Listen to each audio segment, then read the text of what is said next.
हरियाणा में पहली से तीसरी तक के भी खुलेंगे स्कूल। 20 सितंबर से लगेंगी कक्षाएं। सभी सरकारी और प्राइवेट स्कूलों को आदेश हुए जारी। केंद्रीय मंत्री नितिन गडकरी ने किया दिल्ली वडोदरा मुंबई एक्सप्रेसवे का निरीक्षण। हरियाणा के 65 गांवों में से होकर गुजरेगा एक्सप्रेसवे। 2022 तक पूरा करने का टारगेट। दिल्ली बॉर्डर पर रास्ता खुलवाने के लिए हाई पावर कमेटी से किसान बातचीत के लिए तैयार। किसानों का आरोप, हमने नहीं किया कोई भी रास्ता बंद, पुलिस ने लगाए हैं बैरियर। पानीपत में अजय चौटाला का विरोध, किसानों ने दिखाए काले झंडे। कार्यकर्ताओं के साथ बैठक करने पहुंचे थे अजय चौटाला।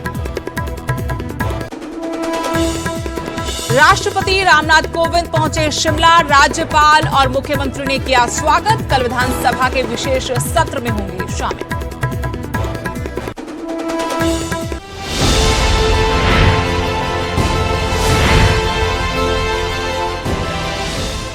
नमस्कार, आपके साथ में हुस्तेश नैन मोर। बुलेटिन की शुरुआत करेंगे बड़ी खबर के साथ। हरियाणा में पहली से तीसरी के स्कूल खोलने के आदेश जारी हुए हैं।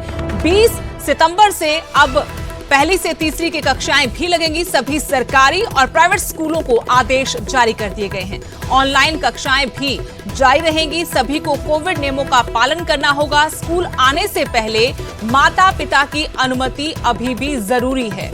लगातार सरकार विभाग इस कोशिश में है कि स्कूल एक बार फिर से पहले की तरह शुरू हो जाए। ऐसे में ये काफी महत्वपूर्ण फैसला हरियाणा में लिया गया है। पहली से तीसरी के स्कूल भी खोलने के आदेश जारी हुए हैं, जिसके तहत 20 सितंबर से पहली से तीसरी की कक्षाएं भी लगेंगी। यह आदेश सभी सरकारी और प्राइवेट स्कूलों के लिए जारी हुआ है। ऑनलाइन कक्षाएं भी चलती रहेंगी और सभी को कोविड नियमों का पालन करना होगा। स्कूल आने से पहले छात्रों के लिए माता पिता की अनुमति जरूरी होगी।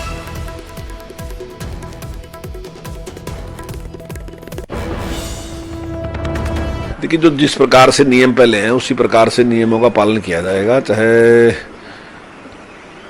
फिजिकल डिस्टेंस की बात है तो हमने उसमें भी 20 बच्चे ही एक क्लासरूम में बैठेंगे, और जैसे बच्चे का टेम्परेचर चेक करने की बात है उसी प्रकार उसका भी पालन किया जाएगा। और सैनिटाइज करने की जो बात है वो स्कूल को सैनिटाइज उसी प्रकार से किया जाएगा। तो हर नियम का पालन उसी प्रकार से किया जाएगा। और अभी तक घबराने की मैं समझता हूँ कोई ज़रूरत नहीं है, क्योंकि चौथी से लेकर 12वीं तक जो हमारे स्कूल चल रहे हैं वो बिल्कुल ठीक से चल रहे हैं। कहीं भी किसी प्रकार की कोई शिकायत हमारे पास नहीं आई। अगली बड़ी खबर गुरुग्राम से। गांव लोहटकी में नितिन गडकरी ने निरीक्षण किया। दिल्ली वडोदरा मुंबई एक्सप्रेसवे का निरीक्षण किया गया। सीएम मनोहर लाल और राव इंद्रजीत सिंह भी इस दौरान मौके पर मौजूद रहे। देश का सबसे लंबा 8 लेन का यह एक्सप्रेसवे बनेगा। हरियाणा के 65 गांव से होकर गुजरेगा। निर्माण काम को लेकर बताया गया है कि मार्च 2022 तक इसे पूरा करने की योजना है। हरियाणा में हाईवे की कुल लंबाई 16 किलोमीटर होगी। Gurugram Alwar road NH 248A से हरियाणा की शुरुआत होगी। लगभग 10,400 करोड़ रुपए की इस पर लागत आई।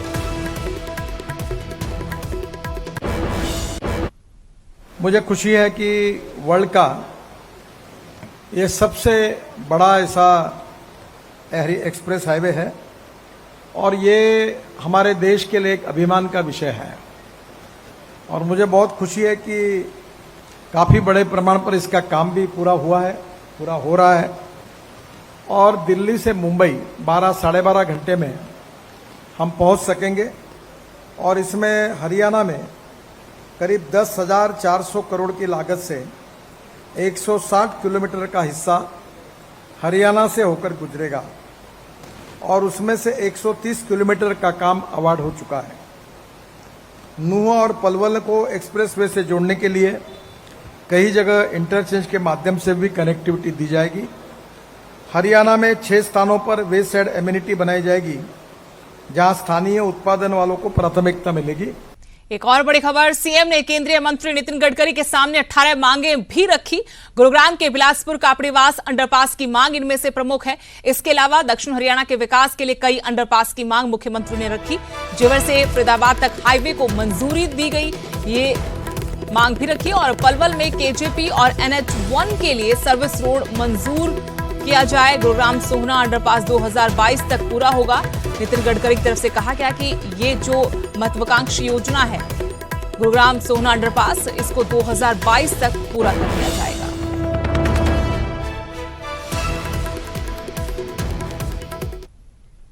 वहीं दिल्ली की सीमाओं पर बंद रास्ता खुलवाने के लिए बनाई गई हरियाणा सरकार की हाई पावर कमेटी से किसान बातचीत के लिए तैयार हैं, लेकिन किसानों का यह भी कहना है कि उन्होंने कोई रास्ता बंद नहीं किया है।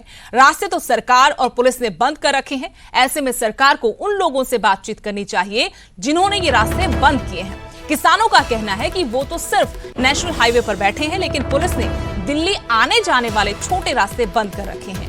इन्हीं छोटे रास्तों को खुलवाने के लिए किसान कई बार प्रशासनिक अधिकारियों से भी मिल चुके हैं, लेकिन दिल्ली की सीमाओं पर जो किलेबंदी की गई है वो किसानों ने नहीं बल्कि पुलिस और सरकार ने की है। बिल्कुल जी, बातचीत ਲਈ ਅਸੀਂ ਹਰਦਮ ਤਿਆਰ ਰਹਿੰਦੇ ਹਾਂ। ਉਹ ਕੋਈ ਇਹੋ ਜੀ ਗੱਲ ਨਹੀਂ ਕਿ ਵੀ ਅਸੀਂ ਤਿਆਰ ਨਾ ਰਹੀਏ।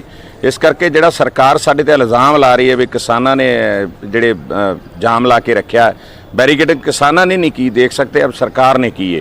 हम तो पहले दिन से 25 नवंबर पिछले साल आए थे 2020 को, तो सरकार ने पहले हरियाणा में रोका, फिर दिल्ली और दिल्ली हरियाणा की बॉर्डर पर कितना देखो जंगल हो गया, तो सरकार रोक रही है, किसान थोड़ा रोक रहे हैं। हम तो अपना प्रोटेस्ट कर रहे हैं, पीसफुली रह के कर रहे हैं। हम साडा इन्हें कोई लेना देना नहीं। सरकार मीटिंग करेगी तो देखेंगे, कर लेंगे। रास्ता खोलने के लिए तैयार है? बिल्कुल जी, जे लोगों को खराबी लगती तो तैयार हाँ, पर देखते हैं सरकार की मंशा की है, कैसे सरकार की की मंशा, क्या कर रही है सरकार, हमें धोखा कर रही है या क्या कर रही है, देखते हैं। हम मीटिंग करेंगे संयुक्त मोर्चा की। और इस वक्त किसान नेता बूटा सिंह शादीपुर मेरे साथ फोन लाइन जुड़े हैं। बूटा सिंह जी, एक तरफ सरकार कोशिशें कर रही है कि जो किसान रास्ता रोककर बैठे हैं उनको वहां से हटाया जाए। हाई पावर कमेटी का भी गठन मनोहर सरकार ने कर दिया है। आप इस पर क्या राय रखते हैं? क्या असल में किसान रास्ता रोककर बैठे हैं या कि जो बाकी नेता कह रहे हैं कि किसान रास्ते में नहीं बैठे बल्कि सरकार और वहां के पुलिस प्रशासन ने रास्ते बंद कर रखे हैं? देखो, सरकार ने आप बिठाया सानू उत्ते, ਅਸੀਂ ਤਾਂ ਦਿੱਲੀ ਜਾਣਾ ਚਾਹੁੰਦੇ ਸੀ।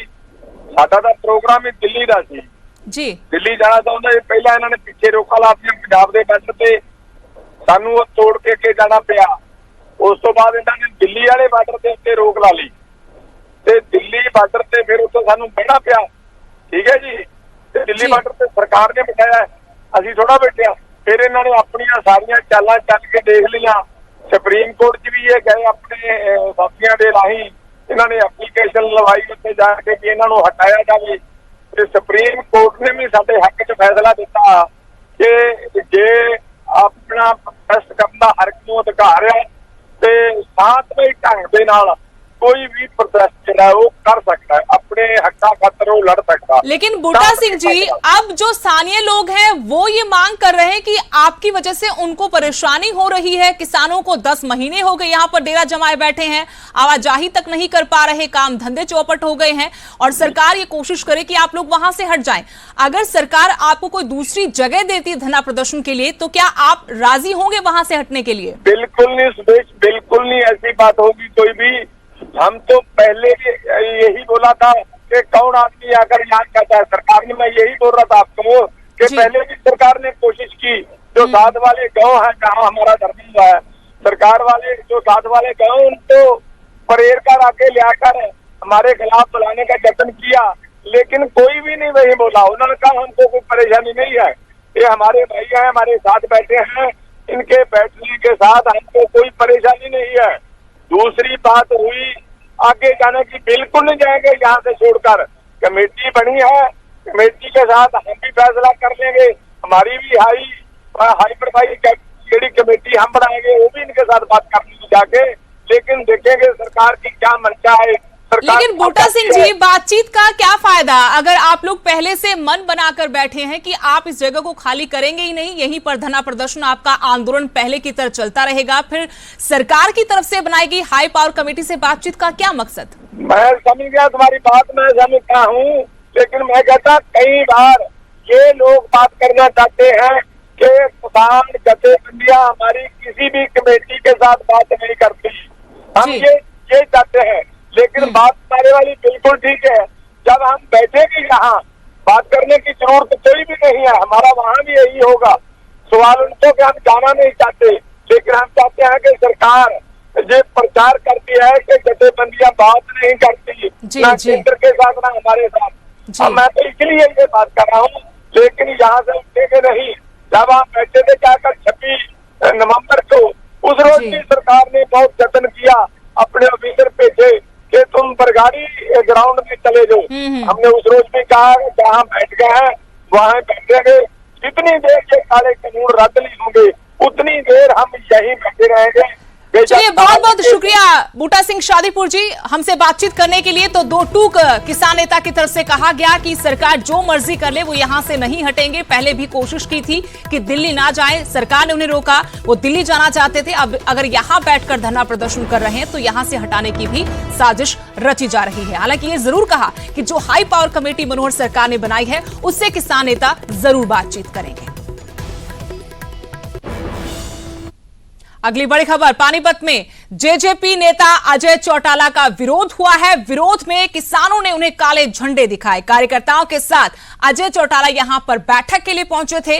आर्य कॉलेज में अजय चौटाला की बैठक थी। बैठक के बाद सोनीपत के लिए वो रवाना हुए, लेकिन किसान वहां पर पहुंच गए। उन्होंने उनका विरोध किया। विरोध में किसानों ने काले झंडे दिखाए। कार्यकर्ताओं के साथ बैठक के लिए अजय चौटाला यहां पहुंचे थे। आर्य कॉलेज में उनकी कार्यकर्ताओं के साथ बैठक थी। इस बैठक के बाद सोनीपत के लिए वो रवाना हुए, लेकिन तस्वीरें आपको हम दिखा रहे हैं किस तरीके से जब उनका काफिला यहां से गुजर रहा था तो पहले से मौजूद किसानों ने नारेबाजी की, हाथों में काले झंडे लहराए, उनका विरोध किया। संघ किसान मोर्चा के आह्वान पर किसान प्रदेश भर में बीजेपी और जेजेपी के नेताओं का कुछ इसी तरीके से विरोध कर रहे हैं। और इसी कड़ी में आज पानीपत में जेजेपी नेता अजय चौटाला का विरोध किया गया।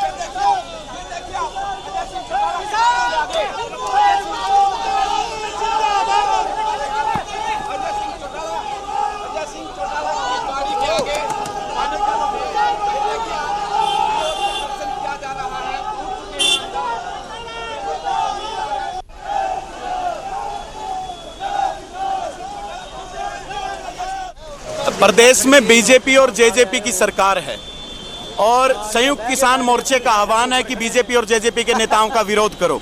आज प्रदेश के उप मुख्यमंत्री दुष्यंत चौटाला के पिताजी और जेजेपी पार्टी के founder president doctor Ajay Chautala यहां आ रहे हैं।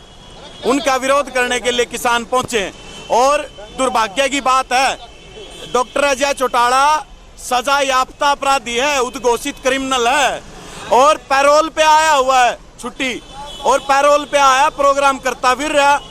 और देखो सरकार ने उसकी खिदमत में उसकी मैन एक सजा याफ्ता क्रिमिनल की मेहमान नवाजी के लिए कितने हजार पुलिस वालों को हिसार से बड़ी खबर, जहां श्रोमणी अकाली दल के प्रधान सुखबीर सिंह बादल का विरोध हुआ है।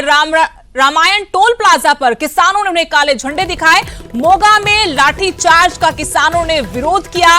मोगा में सुखबीर बादल की रैली हुई थी और इस रैली का विरोध करने जब किसान कीर्ति यूनियन के कुछ कार्यकर्ता वहां पहुंचे तो उन पर लाठीचार्ज हुआ था। इसी लाठीचार्ज के विरोध में हिसार में सुखबीर सिंह बादल का विरोध हुआ है। किसानों पर जो लाठीचार्ज हुआ था मोगा में, उसी के चलते जब सुखबीर सिंह बादल हिसार पहुंचे तो उनका किसानों ने विरोध किया। रामायण टोल प्लाजा की तस्वीरें आपको दिखा रहे हैं, एक्सक्लूसिव तस्वीरें, जिनमें आप देख सकते हैं जब सुखबीर सिंह बादल का काफिला यहां से गुजर रहा था तो वहां जो धरना प्रदर्शन कर रहे किसान थे उन्होंने काले झंडे दिखाए। मोगा में लाठीचार्ज का इन किसानों ने विरोध किया। मोगा में सुखबीर बादल की रैली थी अनाज मंडी में, उस दौरान जो किसान वहां पर विरोध के लिए पहुंचे थे उन पर लाठीचार्ज हुआ था। उसी लाठीचार्ज का विरोध किया जा रहा था। हिसार से मेरे सहयोगी संदीप सैनी फोन लाइन से जुड़ गए हैं। संदीप, तस्वीरें हम दिखा रहे हैं किस तरीके से सुखबीर बादल जब यहां से गुजर रहे थे किसानों ने विरोध किया, क्या जानकारी है और क्या अपडेट है? जी, हिसार दिल्ली हाईवे पर रामायण टोल से जब वो गुजर रहे थे सुखबीर सिंह बादल, तो किसानों ने उनका विरोध किया, उनके काफिले को काले झंडे दिखाए। और किसानों का साफ तौर से कहना था कि पंजाब के मोगा में 2 सितंबर को जब उनकी रैली थी तो वहां उन्होंने लाठीचार्ज करवाया था किसानों पर। उसी के विरोध में आज किसानों ने, जो हिसार में जो किसान है टोल पर बैठे हुए हैं, उन्होंने उनका विरोध किया है। शुक्रिया संदीप। तो सुखबीर सिंह बादल का विरोध हुआ है हिसार में रामायण टोल प्लाजा पर। जो किसान धरना प्रदर्शन कर रहे थे, उन्होंने मोगा में किसानों पर हुए लाठीचार्ज के चलते उनका विरोध किया, नारेबाजी की, काले झंडे दिखाए।